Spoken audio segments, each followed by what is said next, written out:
More intense heat waves, devastating floods, ferocious wildfires. Californians can't escape the effects of climate change. At the same time, nearly 1 million of them still don't have clean drinking water. That's why environmental groups are pushing for a surge in state funding. If a majority of voters say yes, Proposition 4 would authorize $10 billion in bonds to fund environmental and climate projects across the state. The measure would give priority to lower-income communities and those most vulnerable to climate change. The biggest chunk of bond money, $1.9 billion, would go to improving drinking water.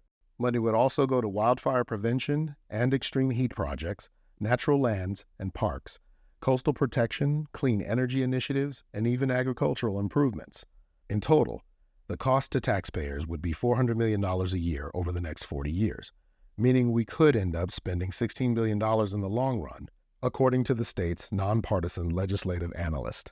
Why now? Well, environmental groups and renewable energy advocates have been pushing to spend more, especially after the state scaled back its original climate spending plan. Governor Gavin Newsom and the legislature approved the California Climate Commitment in 2022, but since have scaled it back by nearly $10 billion after the state faced a massive deficit. Supporters say threats posed by wildfires, water pollution, and extreme heat are too urgent not to act. But opponents warn that bonds are the most expensive way for the government to pay for these projects.